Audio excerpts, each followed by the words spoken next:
Hi everyone, कैसे हो आप सभी लोग। बहुत ही बढ़िया, बहुत ही शानदार, बहुत ही जोरदार। मैं दीपेंद्र सिंह नरूका, आपका नरूका सर, आप सभी लोगों का स्वागत करता हूं इस ब्यूटीफुल से चैनल के ऊपर। और आज हम लोग बात करने वाले हैं बच्चों, आज हम बात करेंगे फ्लो के ऊपर। एक बहुत ही इंटरेस्टिंग सा, बहुत ही जबरदस्त सा टॉपिक है फ्लो।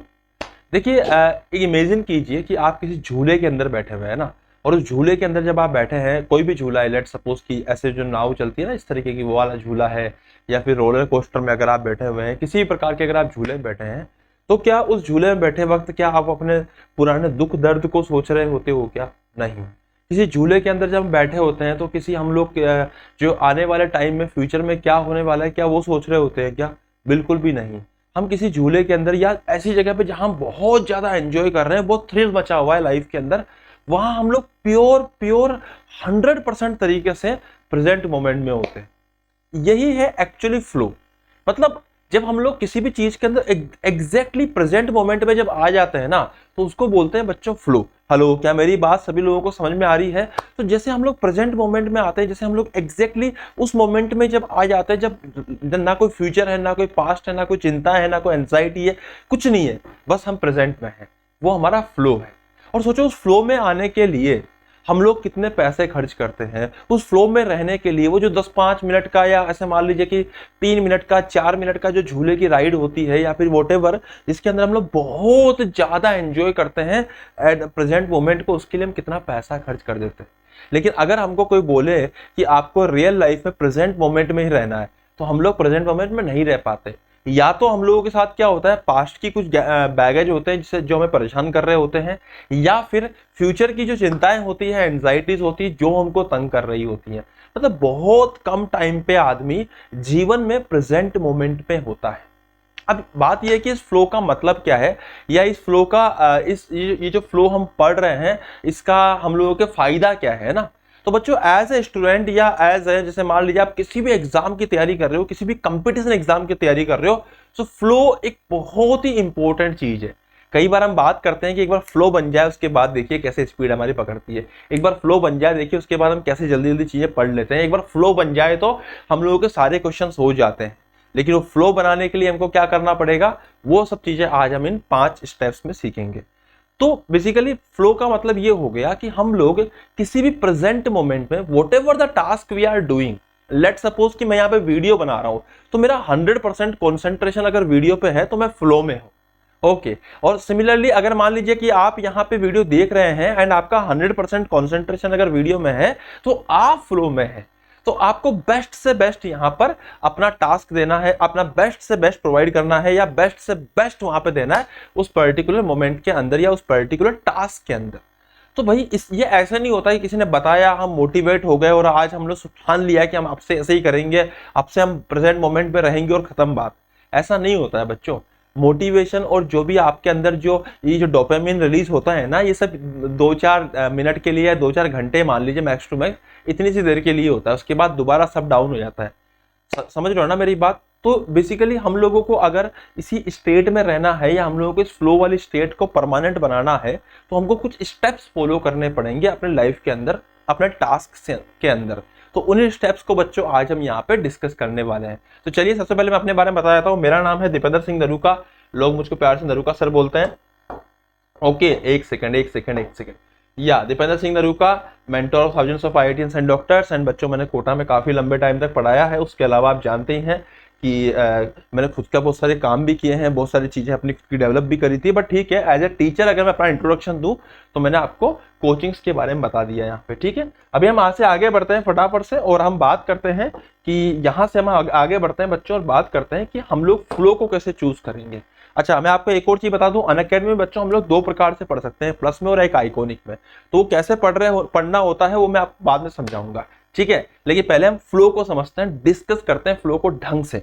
तो चलिए भाई, अगर हम फर्स्ट पॉइंट की बात करें, तो स्टेप 1 जो होता है उस फ्लो वाली स्टेट में आने के लिए, चलो आप एक इमेजिन करो कि जब आप फ्लो वाले स्टेट में आ गए, सोचो आपके लिए कितना आसान होगा कि जब आप पढ़ रहे होंगे, कितना आसान होगा कि जब हम लोग कोई किताब उठा के देखेंगे और उसको हम पढ़ लेंगे या उसको खत्म कर देंगे, या किसी भी पर्टिकुलर चैप्टर को हमने उठाया है और अब वो हमारा खत्म हो गया, फ्लो में ही खत्म हो गया है ना। कई बार हम लोग अपनी नॉर्मल लैंग्वेज में भी इस चीज को यूज करते हैं कि फ्लो में चैप्टर निपटा दिया उसने, या फ्लो में उसने टास्क कंप्लीट कर दिया। तो सोचो अगर फ्लो बन जाए हमारा, तो हमारे लिए कितना आसान हो जाएगा चीजों को करना। तो बच्चों उसी फ्लो को अटेंड करने के लिए जो हमारे पास में जो जितने भी स्टेप्स होते हैं, वो 5 स्टेप्स मैं आज आपके सामने डिस्कस करने वाला हूं, और हर स्टेप को मैं आज आपको सिखाने वाला हूं, समझाने वाला हूं उसका क्या मतलब है। तो चलिए भाई फटाफट से आगे बढ़ते हैं। पहला स्टेप है चूज अ डिफिकल्ट टास्क। अरे यार ये क्या आ गया मतलब सर, और difficult task sir, difficult task कैसे चूज करना है सर? देखो समझो, मेरी बात ध्यान समझिएगा कि जब भी हम लोग किसी भी फ्लो की बात करते हैं ना, या किसी भी चीज की बात करते हैं, देखो अगर तुम्हारा टास्क जरूरत से ज्यादा इजी होगा तो वो आपको बोर करेगा। ओके, जब आपका टास्क जो होगा वो वेरी डिफिकल्ट होगा, वेरी डिफिकल्ट, तो वो आपको क्या देगा? वो आपको एंजाइटी देगा, दैट्स इट। लेकिन अगर आपका टास्क मॉडरेट डिफिकल्ट होगा तो वो आपको क्या करेगा? वो आपको यहां पे फ्लो देगा। मतलब अगर आपका जो टास्क है वो मॉडरेट डिफिकल्ट है, वो डिफिकल्ट नहीं है, वो बेसिकली मॉडरेट डिफिकल्ट है। वो ऐसा नहीं है कि बहुत भयंकर डिफिकल्ट है भाई साहब देख के पसीने छूट गए, नहीं, वो मॉडरेट डिफिकल्ट है। मतलब डिफिकल्ट तो है पर कुछ हद तक डिफिकल्ट है। क्या मेरी बात क्लियर है तुम सभी लोगों को? तो यहाँ पे क्या हो रहा है ना कि जो स्टेप इजी है ना, जैसे अब इजी की बात करें तो सर हम लोगों को देखो क्या करना है, हमको जीवन में फ्लो मिले कि नहीं मिले उससे मेरे को ज्यादा मतलब नहीं है, तुम्हें मिल रहा है कि नहीं मिल रहा है। मेरे को भी मतलब किस चीज से? Being a teacher, being your teacher, मेरे को मतलब इस चीज से कि आपका सब्जेक्ट में, आपकी पढ़ाई में आपको फ्लो मिल जाए। अब जैसे हम बात करते हैं सिंपल सी, तो अगर मैं किसी भी प्रकार के स्टूडेंट की बात करूं तो पीवाईक्यूज होते हैं। तो पीवाईक्यूज मतलब प्रीवियस ईयर क्वेश्चंस। तो जब भी पीवाईक्यूज की बात होती है ना, तो बच्चों ने पीवाईक्यूज रटे हुए होते हैं। तो जब वो बार बार रटे हुए क्वेश्चंस को जब बार बार कर रहे होते हैं ना, तो उनको बोर्डम फील होता है वहां पे बहुत ज्यादा। Getting my point? लेकिन अगर मान लीजिए कि उन्होंने कोई खतरनाक बुक उठा ली और उसके क्वेश्चन वो करने लग गए, तो उनसे क्वेश्चन होते नहीं है। जब क्वेश्चन नहीं होते तो फिर उनको एंजाइटी होती है। तो यहां पे सिंपल सा काम क्या है कि हम लोग कुछ ऐसा काम पकड़े जहां पे हमको मीडियम डिफिकल्टी हो, ताकि फ्लो आए। मतलब फ्लो का जो पहला स्टेप है वो है कि मीडियम डिफिकल्टी होनी चाहिए। अगर वो इजी होगा तो आदमी क्या करेगा? उस काम के साथ साथ में किसी एक और काम को पकड़ लेगा बोर्डम से बचने के लिए, या फिर वो बैठे बैठे वहां पे उबासियां लेता रहेगा, उस काम को धीरे धीरे करता रहेगा। ऐसा कोई भी नहीं चाहता है बच्चों। फ्लो का फंडामेंटली मीनिंग क्या होता है? तुमने देखा होगा कि जैसे हमारे ब्रूस ली बोलते थे कि बी वाटर, ठीक है, सो बी वाटर माय फ्रेंड। तो इसका मतलब ये कि तुम पानी की तरह मतलब फ्लो हो जाओ। किसी भी काम में अगर तुम आते हो ना, तो पानी की तरह बह जाओ। किसी भी काम में अगर हम आते हो तो पानी की तरह बह जाए, मतलब हमें आसपास का कुछ नहीं पता हो, बस हम उस काम के अंदर बह गए हैं। ठीक है, हमें उस काम को करना है, जो भी हमारा काम है ना उसमें हम लगे पड़े हैं, हमें उसके आसपास का कुछ नहीं दिख रहा, हमें सिर्फ वो काम दिख रहा है, और हमारा बस काम ही यही है कि हमें उसमें पूरी तरह से 100% इन्वॉल्व होना है, without thinking about the result, without thinking about the past baggages, without thinking about the future anxieties, nothing, only the flow with the work. Getting my point? तो उसके लिए जो पहला टास्क है वो यही है कि it should be medium difficulty level. Okay, उसके साथ में और कोई काम हमारे साथ नहीं होना चाहिए, सिर्फ फ्लो वाला काम कर रहे हैं तो बस वही हो हमारे साथ जीवन में।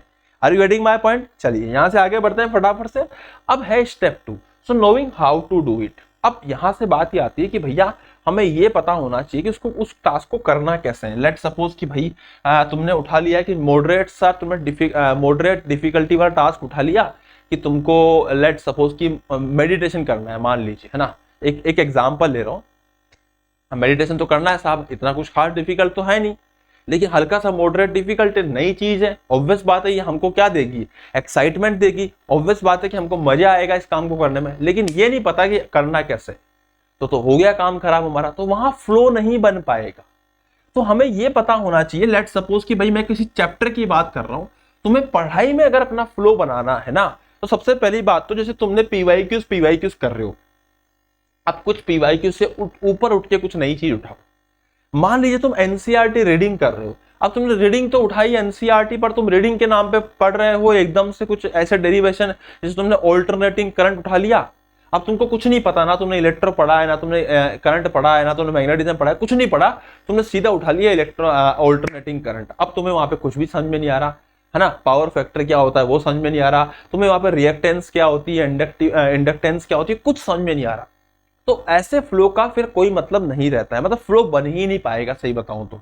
सो knowing how to do is very very important. तो यहाँ पे जो चीज है ना, वो सबसे फंडामेंटल चीज है बच्चों, वो है स्टेप्स फॉलो करना, कि हमको यहाँ पे स्टेप्स फॉलो करने हैं। मतलब हमको ऐसा नहीं कि भाई चलते फिरते पहले ही बार में ही हमें सबसे ऊपर वाले सीढ़ी पे चढ़ जाना है, नहीं, हमको सीढ़ियां चढ़ते हुए आगे बढ़ना है। मतलब हमको स्टेप बाय स्टेप आगे बढ़ते चलना है और एक से लेके दूसरे, दूसरे से लेके तीसरे तक बढ़ते रहना है, वहीं से हमारा फ्लो बन पाएगा। तो किसी भी सब्जेक्ट को उठाते हैं ना हम लोग, तो ऐसी चीज उठाइए जिससे उस सब्जेक्ट में फ्लो बने हमारा। इलेक्ट्रोस्टैटिक सीखना है अगर आप लोगों को, सॉरी ऑल्टरनेटिंग सीखना है अगर आपको करंट, तो आप सबसे पहले इलेक्ट्रोस्टैटिक्स कंप्लीट कीजिए, फिर उसके बाद आप करंट कंप्लीट कीजिए, फिर आपको मैग्नेटिज्म कंप्लीट कीजिए, फिर ईएमआई कंप्लीट कीजिए, देन एसी कंप्लीट कीजिए। तो ऐसे स्टेप बाय स्टेप करोगे तो फ्लो बनेगा, और फ्लो बनेगा तो ऑटोमेटिकली चीजें समझ में आएंगी। जैसे एनसीईआरटी में कई टॉपिक्स होते हैं, या किसी भी, जैसे हम लोग कंपटीशन एग्जाम की बात करें तो किसी भी कंपटीशन एग्जाम में टॉपिक्स कनेक्टेड होते हैं। तो try to make the flow, try to make the steps, कि भैया पहले ये करूंगा, फिर ये करूंगा, फिर ये करूंगा। ऐसा नहीं कि सबसे खतरनाक वाला सबसे पहले उठा लिया और उसी को करने लग गए। अब यहाँ पे एक बात का ध्यान रखना है, जैसे मान लीजिए कि पहला चैप्टर जो है वो बहुत ईजी है, सर बोर्डम देता है हम लोगों को, तो मत करो उसको फटाफट से एक तरह से रिवाइज करके टास्क ऐसा बनाओ कि आज उस चैप्टर को रिवाइज करके अगले चैप्टर बढ़ जाऊंगा, क्योंकि मुझे हल्का सा मॉडरेट टफ लगता है। मैंने क्या बताया आपको कि मॉडरेट डिफिकल्टी लेवल होनी चाहिए, ऐसा नहीं कि बहुत डिफिकल्ट, ऐसा भी नहीं कि बहुत इजी। गेटिंग माय पॉइंट बच्चों? तो ये हो गए हमारे 2 पॉइंट जिसके ऊपर हमको डिस्कस करना है, जो हमें अच्छे से पता होने चाहिए। अब आता है concentrate on a single task. भाई साहब यहां आती है दुनिया की सबसे बड़ी गलतफहमी। कुछ चमत्कारी लोगों को लगता है कि वो जब खाना खा रहे होते हैं और साइड में वो केमिस्ट्री के, बायोलॉजी के, या फिर जैसे मान लीजिए कोई कंपटीशन एग्जाम की तैयारी कर रहा हो, तो वो इंडियन मैप्स को या कुछ भी ऐसी चीज जिसको लर्न करना पड़े, याद करना पड़े, वो खाना खाते वक्त कोई फ्लो चार्ट हो गए एग्जाम्स के, कुछ भी है ना, उनको साइड में रख के वो बैठे बैठे खाना खाते खाते वो कर रहा, देख रहा होता है, और उसको लगता है कि इससे उसको चीजें याद भी जाएंगी और खाना भी खा लेगा। ऐसा मैं आपको एक और एग्जांपल बताता हूं। ऐसा ही एग्जाम्पल क्या होता है एक और, कि जैसे मान लीजिए कि कोई भी आदमी है ना, कोई भी आदमी, जैसे ये तो खाना खाने की बात हो गई। अब लेट सपोज कि उसको लग रहा है कि भैया जब मैथमेटिक्स कर रहा हूँ तो मैं साइड में या तो है ना मतलब कुछ कंज्यूम कर रहा हूँ, मतलब फूड वगैरह, या फिर मैं म्यूजिक के रूप में कुछ कंज्यूम कर रहा हूँ ना, साउंड एनर्जी कंज्यूम कर रहा हूँ, मतलब मैं कुल में म्यूजिक सुन रहा हूँ, ईयरफोन लगा के मैथ्स या फिजिक्स कर रहे होते हैं, और बोलते हैं कि सर एक ही एक फॉर्मूला लगाना है, इसलिए हम लोगों ने क्या करा है 20-25 क्वेश्चन में ऑलमोस्ट सेम फॉर्मूला है, हम वैल्यूज ढूंढनी है, फॉर्मूला लगाना है, वैल्यूज ढूंढनी है, फॉर्मूला लगाना है। मैं आपको बता दूं, आपका ब्रेन जो है ना वो एक सुपर कंप्यूटर, मतलब कह सकते हैं कि हमारा ब्रेन बहुत पावरफुल है, लेकिन हमारा ब्रेन कंप्यूटर्स की तरह है ना स्विच नहीं कर सकता टास्क के अंदर। और एक और बात ध्यान रखिएगा, जो माइंड है, जो कॉन्शियस माइंड है, वो कभी भी दो टास्क पे एक साथ कॉन्सेंट्रेट नहीं कर पाता है, एक साथ फोकस नहीं कर पाता है। ठीक है, हमारा माइंड जो होता है ना मल्टीटास्किंग के नाम पे पता है क्या करता है, स्विच करता रहता है, और वो स्विच जो होता है ना वो कंप्यूटर की तरह एकदम शार्प स्विच नहीं होता कि हमने विंडोज पावर पॉइंट खोला हुआ था, जैसे हमने मिनिमाइज किया उसके बाद हमने मान लीजिए गूगल क्रोम खोल दिया तो अब विंडोज पावर पॉइंट नहीं आ रहा है, ऐसा नहीं होता। हमारे माइंड में उल्टा पुल्टा काम होता है, हमने एक टास्क बंद किया दूसरा लिया है, तो उस टास्क की कुछ मेमोरीज इसमें मिक्स हो जाएंगी और पूरे का पूरे का रायता बन जाएगा। तो दिमाग में बच्चों कभी भी याद रखिएगा, मल्टीटास्किंग नाम की जो बीमारी है ना, मतलब इसको बीमारी ही कहूंगा मैं। मल्टीटास्किंग के बारे में अगर आप सोचते हो, अगर आपको लगता है, कई लोग ऐसा मानते हैं कि मल्टीटास्किंग करके मैं समय बचा लूंगा, लेकिन बहुत सारी ऐसी रिसर्च हुई है जिसमें प्रूव हो चुका है कि जो लोग बहुत ज्यादा मल्टीटास्किंग करते हैं उनकी एफिशिएंसी जो बाकी लोग होते हैं उनसे भी कम पाई जाती है। मतलब उनकी ना मेंटल एफिशिएंसी है, ना हेल्थ एफिशिएंसी, ना ही वर्क एफिशिएंसी है। तो क्यों करना फिर जबरदस्ती मल्टीटास्किंग। और रही बात, मैंने खाने की बात कही, तुम कहते हो सर खाने में क्या दिक्कत है, खाते खाते कौन सा मुझको कोई कंसंट्रेशन करना है जो मैं पढ़ नहीं सकता। पढ़ने का काम अपना अलग चल रहा है, खाने का काम अपना अलग चल रहा है। नहीं, गलती से भी नहीं। आप याद रखिएगा, food intake is the most fundamental property of the body. मतलब जो बॉडी के जो सबसे ज्यादा फंडामेंटल प्रॉपर्टीज है ना, बॉडी के सबसे फंडामेंटल वर्क है वो है खाने को पचाना और खाने को अंदर ग्रहण करना। ठीक है, बॉडी के लिए ये इंपॉर्टेंट नहीं है पहले की तरह नीट क्लियर करना ज्यादा इंपॉर्टेंट है। बॉडी के लिए पहले ये इंपॉर्टेंट है कि तेरा खाना पचना चाहिए, वो तेरे सबकॉन्शियस माइंड में इंपॉर्टेंट है। Getting my point? Conscious mind में भले ही होगा कि नीट के फॉर्मूले याद करने या फिर किसी भी रीट के फॉर्मूले, किसी भी एग्जाम के फॉर्मूले आपको याद करने, जेई के, जेई एडवांस के, बट जो बॉडी के लिए इंपॉर्टेंट चीज है ना वो है खाना अगर आ गया तो उसको पचाना है। तो बॉडी जब अपना या माइंड जब अपना एक बहुत ही ज्यादा, मतलब बॉडी के लिए सबसे ज्यादा फंडामेंटल काम क्या होंगे? खाना, सोना, सर्वाइवल, ये सारे सबसे ज्यादा फंडामेंटल उसके काम होंगे। तुम उन्हीं फंडामेंटल काम के बीच में अपना काम डाल रहे हो जबरदस्ती में। तुम्हें लगता है तुम्हारी बॉडी इतना अच्छा रेस्पॉन्ड करेगी? नहीं कर पाएगी। ना वो उधर कर पाएगी ना वो इधर कर पाएगी। उधर नहीं करेगी तो हेल्थ खराब होगी, इधर नहीं करेगी तो पढ़ाई खराब होगी। और ऐसा हो ही नहीं सकता ऐसा हो ही नहीं सकता कि बॉडी कंप्लीटली खाने के वक्त आप ये खाने को कंप्लीटली इग्नोर मार के पूरा कंसंट्रेशन, मतलब आपका माइंड जो है वो पढ़ाई पे लगा दे। ऐसा हो ही नहीं सकता। और without concentration you can not achieve the flow. So, concentrating on one thing at a time may be the single most factor in the achieving flow. अगर आपको फ्लो अचीव करना है मेरे दोस्त, तो आपको कंप्लीटली एक ही टास्क में इन्वॉल्व होना पड़ेगा।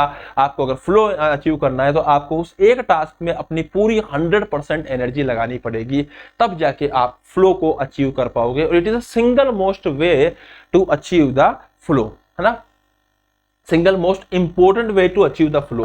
अच्छा, एक और बात ध्यान रखिएगा यहाँ पे, जैसे मैंने आपको बताया कि कभी भी हम लोग कर रहे होते हैं ना कि हाउ टू डू इट, तो इसमें यह भी आता है कि वेयर आर वी गोइंग, है ना, where are we going. So it is also important कि हम लोग इंटेंट सेट करके रखें किसी फ्लो को करने के लिए। लेट्स सपोज कि भाई हमको यहाँ से हमको कुछ भी काम करना है, हमको जैसे एक चैप्टर खत्म करना है, तो पहले ये क्लियर होना चाहिए कि वो चैप्टर खत्म हमें, मतलब जैसे आज हमें खत्म करना है शाम तक, तो हमारा ये टारगेट है। और वो टारगेट भी क्यों है, फिर वो टारगेट भी क्यों है, उसके पीछे भी रीजन होना चाहिए। ऐसा नहीं कि मन कर रहा है आज खत्म कर दूंगा, नहीं, उसके पीछे प्रॉपर प्लानिंग होनी चाहिए। तो तुम अगर पूरे साल की तैयारी को एक पूरे प्रिपरेशन करके उसको, मतलब पूरी तैयारी को एक पेपर पे उतार के फिर उसको मंथली डिवाइड करोगे ना, फिर उस मंथली डिविडेशन के हिसाब से अगर तुम पर डे के हिसाब से डिवाइड करोगे ना टास्क को, तो तुम्हारा टास्क तुमको फ्लो अचीव करने में बहुत हेल्प करेंगे। क्यों? क्योंकि तुम्हें पता है कि जो तुमने टास्क बनाया है वो तुम्हारा पर डे का टारगेट है, जिसको तुम्हें खत्म जरूर जरूर जरूर जरूर करना है किसी भी कंडीशन में। गेटिंग माय पॉइंट बच्चों? चलिए आगे बढ़ते हैं। तो destination is very very important. तो जो बता रहा था मैं आपको, सबसे ज्यादा इंपॉर्टेंट क्या होता है, मतलब कंसंट्रेशन के बाद वो है डेस्टिनेशन। अगर डेस्टिनेशन नहीं है तो फ्लो अचीव करने में बहुत प्रॉब्लम आएगी। और देखो हमेशा याद रखिएगा, एक फाइनल डेस्टिनेशन एक अलग चीज है, लेकिन जब हम लोग कंपटीशन करते रहते हैं ना साथ ही साथ, जैसे मान लीजिए कि हम छोटे छोटे स्टेप्स में आगे बढ़ते हैं, जैसे मैंने आपसे कहा कि तुम पहले एक चैप्टर निपटाओ फिर अगला चैप्टर निपटाना। अब तुमने कोई टेस्ट दिया, लेट सपोज, है ना, तुमने उस टेस्ट में तुम्हारा नंबर आया 70। अब तुम्हें नेक्स्ट टाइम टेस्ट देना है, तुम्हें 70 से तुम्हें चाहिए कि तुम ज्यादा नंबर लेकर आओ। तो तुम 70 की जगह 75 लिया तो तुम खुश हो जाओगे, 75 की जगह 80 लिया तुम ज्यादा खुश हो जाओगे। ये है थ्योरेटिकल बात। बट रियलिटी में क्या होती है, जैसे मान लीजिए तुम्हारे आगे 90 और पड़ोसी के आगे 95, तो तुम दुखी होगे। फिर तुम्हारे अगली बार आ गए तुम्हारे 90 की जगह 95 और पड़ोसी के आ गए कितने, 70, तो तुम खुश होगे। तुम्हारे बड़े इसलिए तुम खुश नहीं हो रहे, तुम इसलिए खुश हो रहे हो क्योंकि तुम्हारे पड़ोसी के घट गए। या इसका उल्टा मान ले, तुम्हारे आगे 90, है ना, और जैसे मान लीजिए पड़ोसी आगे 95, तो तुम भयंकर भयंकर भयंकर भयंकर भयंकर भयंकर भयंकर दुखी होगे। लेकिन मान लीजिए कि तुम्हारे 95 की जगह आ गए 80 और पड़ोसी के आगे 60, तो तुम बहुत खुश होगे। तो तुम खुद का जो डिक्रीमेंट हो रहा है ना, उससे आदमी दुखी नहीं है, वो किसी और के डिक्रीमेंट से ज्यादा खुश है। तो यहाँ पे ये चीज बहुत इंपॉर्टेंट है कि भाई हमारा जो कंपटीशन होता है ना, वो हमारे खुद के साथ हो। जो डेस्टिनेशन हम डिसाइड करते हैं ना, वो खुद के हिसाब से हो। जैसे मैं आपको एक बहुत अच्छा एग्जांपल इसका बताऊं तो है वीडियो गेम्स। वीडियो गेम्स में जनरली जब हम लोग अकेले खेल रहे होते हैं, जब सिंगल वीडियो गेम्स होते हैं, सिंगल पर्सन वाले वीडियो गेम्स होते हैं, सिंगल जो हमारा जो भी उसमें आइडेंटिटी या कैरेक्टर होता है, सिंगल अगर होता है तो हमारा कंपटीशन खुद के साथ ही होता है। जब हम टेम्पल रन में भाग रहे होते हैं ना, तो हमारा यही होता है कि हमने इस बार अगर मान लीजिए 3 लाख का स्कोर किया है, तो अब की बार मैं 3 लाख प्लस का करूंगा, फिर उसके बाद 3.5 लाख का करूंगा, फिर मैं 4 लाख का करूंगा। तो इससे क्या है ना, हम लोग भयंकर फ्लो में चले जाते हैं। और यू कैन मतलब achieve that flow by taking that task और taking the competition with your own self. Okay, मतलब तुम किसी और के साथ में अगर मान लीजिए या किसी और के साथ में अगर मान लीजिए कंपटीशन कर रहे हो तो तुम उसके अनुसार फिर बिहेव करोगे, लेकिन तो तुम खुद के अनुसार करोगे तो फिर तुम हमेशा बढ़ती हुई मात्रा में बिहेव करोगे। मतलब इस बार कुछ आया तो अगली बार इतना, अगली बार इतना और अगली बार इतना। तो यहाँ पे ये बहुत इंपॉर्टेंट है कि जब हम डेस्टिनेशन डिफाइन करते हैं, पहली बात तो एक फिक्स डेस्टिनेशन के बाद जो हम बार बार हर बार जो अपने टारगेट्स अचीव करते हैं या फिर टारगेट्स बनाते हैं वो हमारे खुद के टास्क के अनुसार होने चाहिए, हमारे खुद को देखने के अनुसार होने चाहिए, किसी और के अनुसार नहीं होने चाहिए कि किसी और को देखा और उसके अनुसार हम टास्क लिखेंगे या उसके अनुसार हम लोग टास्क कंप्लीट करेंगे। Are you getting my point? वो हमारे खुद के अनुसार होने चाहिए। ठीक है, क्लियर है यहाँ तक सभी लोगों को अच्छे से? तो आई होप मेरी बात आपको अच्छे समझ में आ रही होगी बच्चों, बढ़िया से समझ में आ रही होगी। सो अब बात करते हैं परसीविंग सिग्निफिकेंट स्किल्स। भाई साहब देखो बात ये है, हम लोगों ने उठा लिया मैथ्स, सब कुछ सही सेट है ना, कंपटीशन भी खुद से साथ ही कर रहे हैं, कोई दिक्कत नहीं है। मॉडरेट सा टॉपिक उठाया, डिफिकल्ट सा, मॉडरेट, डिफिकल्ट सा, सब कुछ उठा लिया है। क्वेश्चन में नए नए टाइप के हैं तो मतलब ऐसा बोर्डम भी फील नहीं होगा, बहुत टफ भी नहीं है तो एंजाइटी भी फील नहीं होगी। सब कुछ जितने आपने स्टेप बताए हैं, डेस्टिनेशन भी क्लियर है कि भैया मान लीजिए कि हमको IIT क्रैक करना है या फिर जो भी क्रैक करना है, हमको UPSC क्रैक करना है, whatever you want to crack, है ना, जो भी हमको करना है वो हम लोगों ने टास्क बना लिया है। अब बात ये आती है कि साहब हमारे पास में प्रॉपर स्किल्स ही नहीं है, मतलब उस चैप्टर को कैसे सोल्व करना है उसके बारे में कुछ पता ही नहीं है। So perceiving a significant skills is very very important. तो ये सिर्फ पढ़ाई के लिए रिलेटेड नहीं है, ये जो दुनिया के किसी भी काम के लिए रिलेटेड है। सब कुछ पता है, सब कुछ सेट है, लेकिन स्किल्स नहीं है, वो काम आता ही नहीं है प्रॉपर वे में। वो जो पर्टिकुलर काम है उसके लिए जो स्किल रिक्वायर्ड है वो ही नहीं है। जैसे बच्चे नीट के क्या होता है ना, अगर मैं नीट के एग्जाम की बात करूं तो बच्चे बहुत दुखी रहते हैं, फिजिक्स नहीं आती, फिजिक्स नहीं आती, फिजिक्स नहीं आती, जबकि फिजिक्स उनकी प्रॉब्लम नहीं है, उनकी एक्चुअल प्रॉब्लम मैथ्स। उनकी फिजिक्स प्रॉब्लम नहीं है जितनी उनकी मैथ्स प्रॉब्लम है। तो मैथ्स इज द स्किल जो उनको रिक्वायर्ड है उस फिजिक्स को सुधारने के लिए, लेकिन वो मैथ्स पे काम नहीं करना चाहते। उनको चाहिए कि जल्दी सोल्यूशन मिल जाए, उनको चाहिए कि उनको 2-3 सेकंड में, 4 सेकंड में, 5 सेकंड में आंसर आ जाए। अब कैसे आएगा? वो जादू से ही आएगा, और वो जादू हर बार करते हैं, उसके बाद बार बार रिपीट करते हैं, ड्रॉप पे ड्रॉप करते हैं, क्योंकि वो जादू एग्जाम में काम नहीं कर पा रहा होता है। जादू करने की कोशिश तो वो बहुत करते हैं। फिर क्या होता है, कई लोग उनको गुमराह करने के लिए जो उनको टेस्ट वगैरह देते हैं वैसे दे देते हैं। जैसे क्लास में पढ़ाया, अब क्लास में 2x3 कराया तो टेस्ट में दे देंगे 2x4, बच्चा करेगा ओ माय गॉड मुझसे आंसर आ गया, है ना। जैसे मान लीजिए PYQ क्लास में भी करा दिए वो, कि वही PYQ छाप के टेस्ट में पकड़ा दिए, तो बच्चा सोचेगा ओ माय गॉड मुझसे तो सारे क्वेश्चन हो रहे हैं। तो उसको लगता है कि मैं 3-3 सेकंड में जो क्वेश्चन कर रहा हूं वो जादू कर रहा हूं। और जब वो सेम जादू जब वो रियल एग्जाम में करके आता है ना तो उसके नंबर आते हैं जादू जैसे। ठीक है, बाकी आप समझ जाओ। फिर दोबारा रिपीट करता है, फिर वो फिर रिपीट करता है, फिर वो फिर रिपीट करता है, और ये लूप चलता रहता है, चलता रहता है, चलता रहता है। लेकिन उसको बोलो कि भैया तुझे स्किल सुधारने की जरूरत है, तो बहुत ज्यादा इस केस में रजिस्टिव हो जाता है। सर मेरे को आता है, मैं मैथ्स थोड़ा पढ़ूंगा, मेरे को आता है, मेरे को इतनी सी चीजें आती है सर, बेसिक मैथ्स क्या पढ़ूंगा। बेसिक मैथ्स हटाओ, मैं कहूंगा प्लस माइनस मल्टीप्लाई भी सीखना पड़ेगा, उसमें तो इतना भयंकर हो जाएगा, सब आता है मेरे को।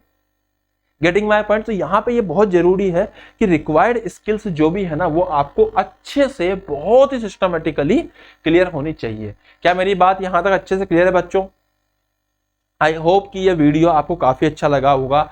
आई होप कि इस वीडियो ने आपकी लाइफ में प्रॉपर एक बहुत अच्छी वैल्यू ऐड करी होगी आपकी जिंदगी के अंदर।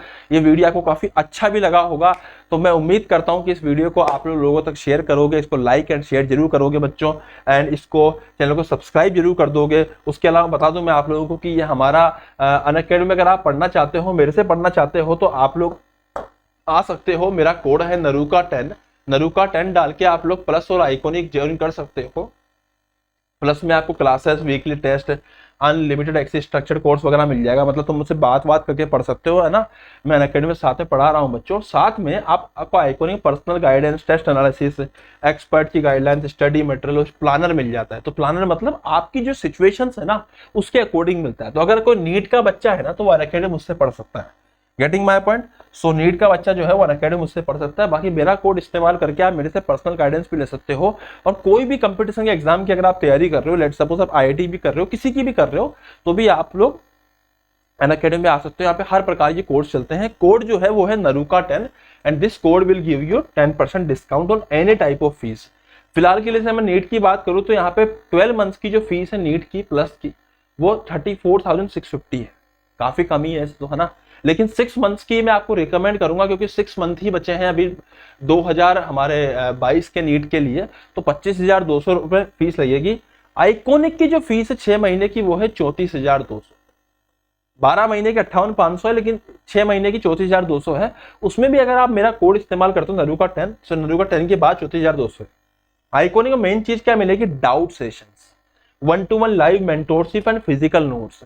उसके अलावा इंडिया के best educator, interactive live class, structure course, live testing quizzes, ये सब तो मिल ही रहा है प्लस के अंदर। ओके, तो बच्चों कहीं ना कहीं अगर आपको ढंग से पढ़ना है, डिटेल पढ़ना है, डिस्कस करना है, सिस्टमेटिकली पढ़ना है, तो कोई ना कोई सिस्टम यूज करना बहुत बहुत ज्यादा जरूरी हो जाता है हमारे लिए। किसी ना किसी सिस्टम के साथ में काम करना बहुत जरूरी हो जाता है कि उस सिस्टम के साथ में आप चीजों को सीख सको।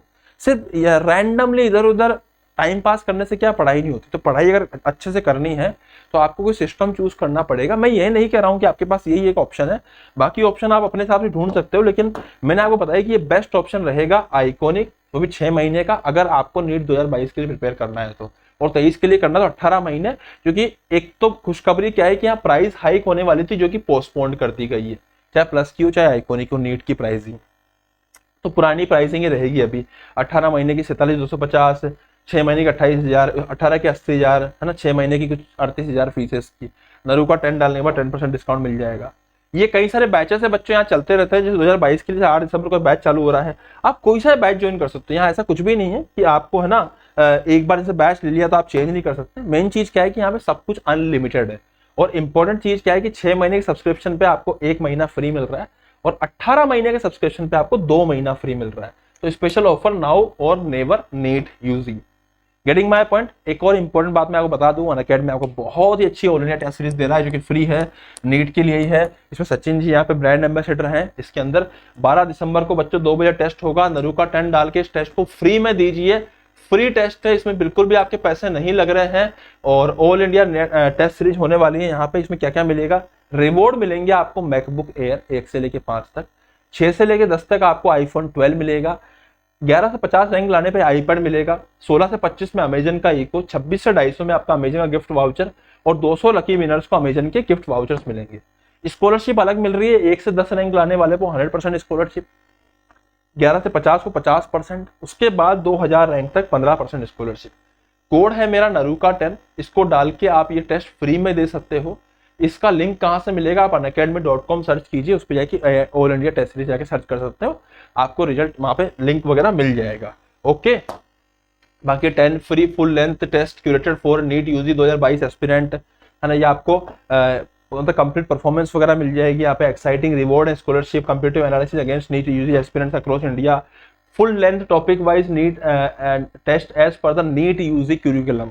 तो एक बहुत ही अच्छे से बच्चों आपको यहाँ पे अपनी परफॉर्मेंस को गाइड करने का, मैं बताया ना, खुद के साथ में कंपटीशन करने से भी क्या होता है ना, चीजें समझ में आती है अच्छे से। लेकिन ठीक है, AITS देने से क्या होगा कि आपको क्या है, प्रॉपर जो एग्जाम की एक्टिव प्रैक्टिस होती है वो मिल जाएगी। चलिए ठीक है, जो भी है। अब ओवरऑल बात यह है बच्चों, क्लास को पूरा देखने के लिए एकदम प्रॉपर दिल से धन्यवाद। So thank you so much. Happy learning. आते रहिए, सीखते रहिए, मस्त रहिए। चैनल को सब्सक्राइब कर दीजिएगा, वीडियो को लाइक एंड शेयर कर दीजिएगा। Thank you so much. Happy learning. जय हिंद।